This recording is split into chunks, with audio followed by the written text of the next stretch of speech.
नंदपुर गांव में मोहक नाम का एक जूस बेचने वाला रहता था। पूरे गांव में सिर्फ उसी की जूस की दुकान थी। एक दिन मोहक की दुकान के सामने ममता नाम की एक औरत ने अपनी जूस की दुकान लगाई। सभी गांव वालों को उसकी दुकान का जूस बहुत पसंद आया। इस कारण मोहक की कमाई कम हो गई। मोहक ममता से जलने लगा और गुस्से में आकर उससे बोला, कौन हो तुम और मेरी दुकान के सामने जूस क्यों बेच रही हो?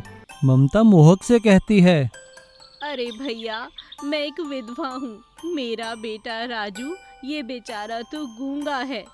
मेरे पास जो थोड़े पैसे बचे थे, मैंने उसी से जूसर मिक्सर खरीदा है। हम तुम्हारी दुकान के बीच में नहीं आएंगे। गांव वालों को जिसका जूस अच्छा लगेगा वो वहीं पिएगा। ठीक है, मुझे भाषण मत दो। मैं भी देखता हूँ तुम यहाँ जूस कैसे बेचती हो। मोहक फल बेचने वालों को डरा धमकाकर और पैसे देकर ममता को फल न बेचने के लिए कहता है। ममता दूसरे गांव से फल लाकर जूस बेचना शुरू कर देती है। फिर मोहक गांव के बिजली कर्मचारी को अपनी ओर मिला लेता है। बिजली कर्मचारी मोहक की बातों में आकर ममता की दुकान की बिजली काट देता है। अब ममता बिना बिजली के मिक्सर कैसे चलाती, इसीलिए उसकी दुकान बंद हो गई। यह देखकर मोहक ममता से कहने लगा, आ गई ना अकल ठिकाने, बिजली नहीं तो जूस कैसे बनाओगी? ममता अपने बेटे को लेकर वहां से चली जाती है। थोड़ी दूर जाने पर ममता बेहोश होकर गिर जाती है। तभी वहां से एक ज्ञानी ऋषि गुजरते हैं। वह राजू को रोता देख उससे पूछते हैं, क्या बात है बेटा, तुम क्यों रो रहे हो?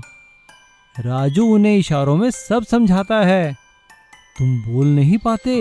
अच्छा, मैं सब समझ गया।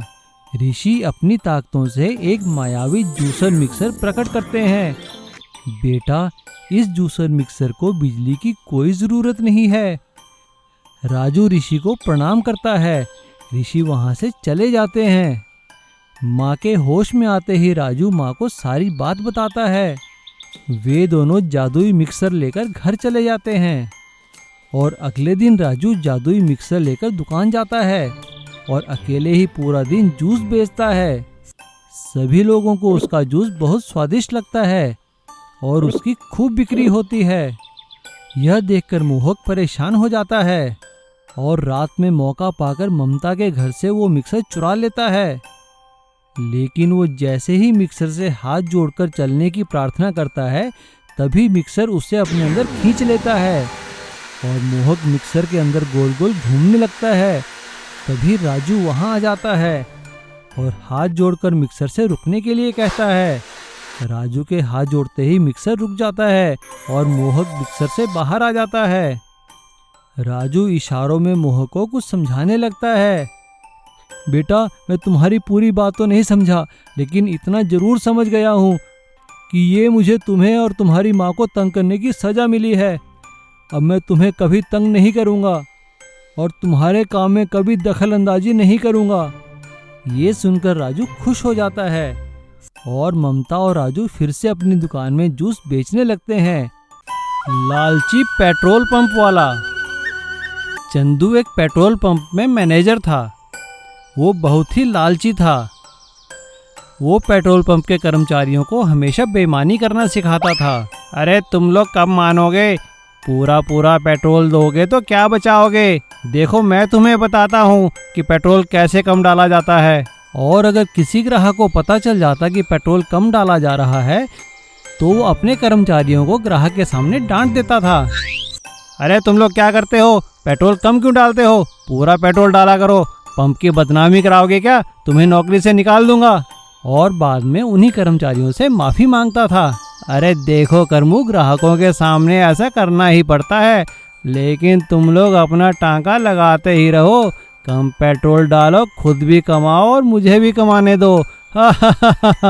ऐसे ही कई सालों तक चलता रहा और अब लोगों ने पेट्रोल पंप की शिकायत पेट्रोल पंप के ऑफिसर्स को करनी शुरू कर दी। और जब भी पेट्रोल पंप के ऑफिसर्स वहां छापा मारने आते, चंदू को पहले से ही पता चल जाता था और वो सारी मशीनरी ठीक कर देता था और सही पेट्रोल डालकर हमेशा बच जाता था।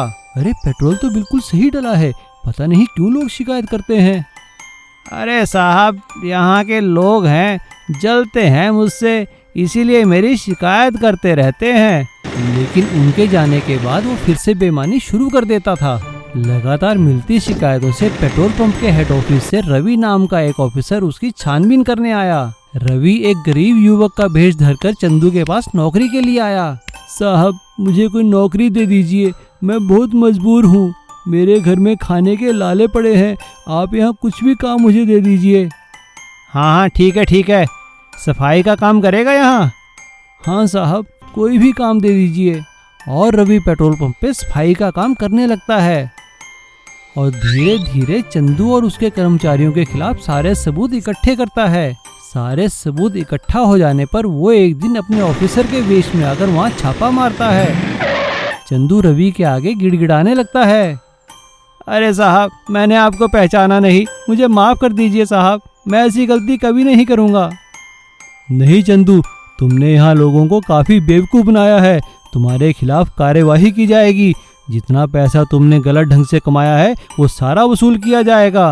और चंदू को पुलिस पकड़ के ले जाती है और उसकी सारी काली कमाई को जमा कर लेती है। बाकी सभी कर्मचारी रवि से माफ़ी मांगते हैं।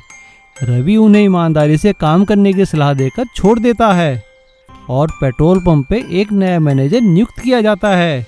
और अब लोगों को पेट्रोल पंप से कोई शिकायत नहीं होती, सबको पूरा पेट्रोल मिलता है। चांदपुर में घनश्याम नाम का एक आदमी रहता था। उसका बहुत बड़ा कबाड़ का काम था। वह पुरानी गाड़ियां और पुरानी बड़ी बड़ी मशीनें कबाड़ के भाव खरीदता था। उनमें से कुछ गाड़ियों और मशीनों को वह ठीक कर दिया करता और अच्छे भाव में बेचकर मुनाफा कमाता। एक दिन एक आदमी उसकी दुकान पर आया। जी देखिए, मैंने अभी नया रोड कंस्ट्रक्शन का काम शुरू किया है, मुझे अपने काम के लिए कुछ गाड़ियां और मशीनें चाहिए। हाँ, आइए भाई साहब, देखिए मेरे पास काफ़ी मशीनें और गाड़ियां हैं। क्या यह सब सही है? मेरा मतलब कि काम के लायक हैं? अजी कैसी बात करते हैं आप साहब, यह चीज़ें पुरानी ज़रूर हैं लेकिन बिल्कुल ठीक हैं, आप चाहे तो चलाकर देख लीजिए। वह ठेकेदार घनश्याम से कुछ मशीनें, ट्रक और डंपर खरीद कर ले जाता है। काफ़ी दिन बीत जाते हैं। एक दिन घनश्याम अपनी दुकान पर बैठा होता है, तभी वही ठेकेदार दुकान पर आता है। नमस्कार भाई साहब, आइए, मैं आपकी क्या सेवा कर सकता हूँ? गाड़ियाँ और मशीनें ठीक तो चल रही है ना? जी हाँ भाई साहब, बिल्कुल ठीक चल रही है। तो कहिए, आज आपकी मैं क्या खिदमत कर सकता हूँ? क्या आपके पास कोई रोड रोलर है?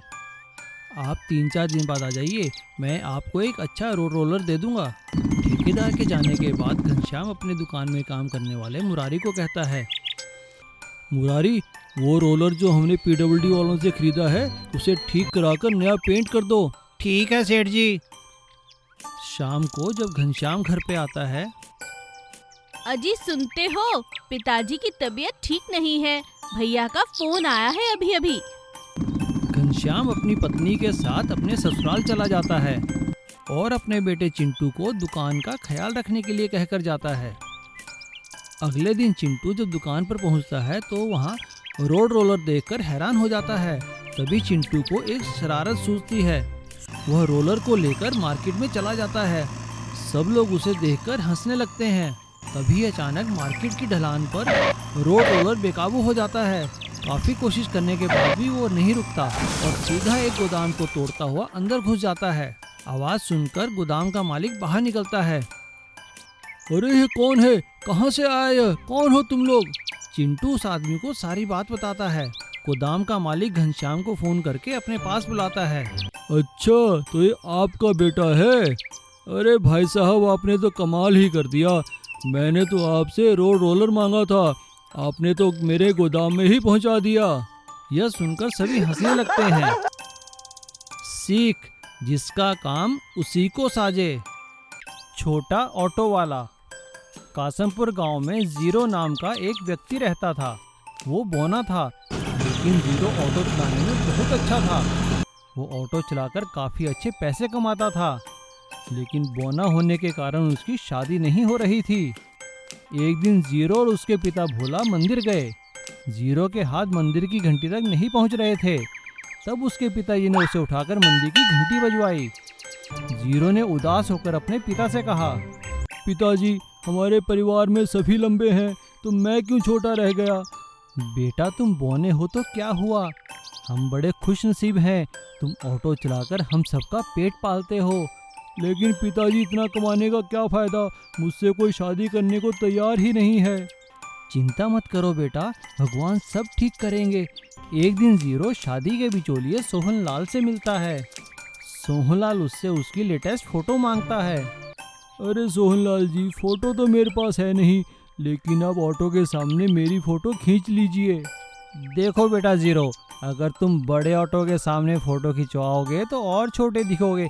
एक काम करो, वो छोटा ऑटो है ना, उसके सामने खड़े होकर फ़ोटो खिंचवा लो, दिखने में बड़े लगोगे, कोई भी लड़की हाँ कर देगी। लेकिन सोहनलाल जी, ये तो धोखा होगा ना उस लड़की के साथ। अरे तो क्या हो गया, फ़ोटो में एक बार हाँ करने दो, फिर तुम्हें मैं दिखा दूंगा उस लड़की को। जीरो सोहनलाल की बात मान लेता है। सोहनलाल जीरो को लेकर रमाशंकर नामक एक व्यक्ति के पास जाता है और उन्हें उसकी फ़ोटो दिखाता है। रमाशंकर फ़ोटो देखकर जीरो को अपनी बेटी के लिए पसंद कर लेता है और सोहनलाल से लड़का दिखाने के लिए कहता है। हाँ हाँ रमाशंकर जी, मैं लड़के को साथ लेकर आया हूँ। जीरो बेटा जरा सामने तो आना। रमाशंकर जीरो को देखकर गुस्से हो जाता है। सोहनलाल, ये तो बोना है, तुमने मुझसे झूठ कहा।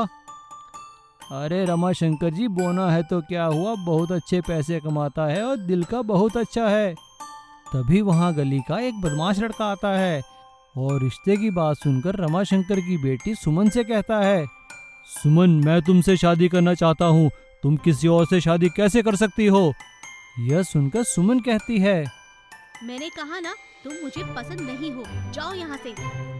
लगता है तुम ऐसे नहीं मानोगी, मैं तुम्हें अभी उठा कर ले जाऊंगा।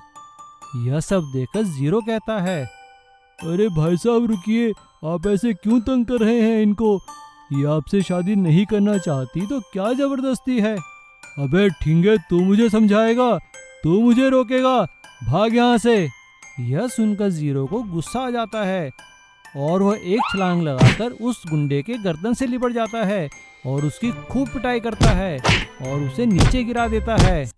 मार खाकर वो गुंडा वहाँ से भाग जाता है। चलिए सोहनलाल जी, यहाँ से चलते हैं, हमें अपनी और बेइज्जती नहीं करवानी अब। जीरो को जाता देख सुमन अपने पिता से कहती है। पिताजी, इन्होंने उस परिवार की रक्षा की है जिन्होंने उनका अपमान किया, तो सोचो ये मेरी कितनी रक्षा करेंगे। मैं इन्हीं से शादी करूंगी पिताजी। और फिर दोनों परिवारों की मर्जी से सुमन और जीरो की शादी हो जाती है और वो दोनों खुशी खुशी रहने लगते हैं। Please subscribe.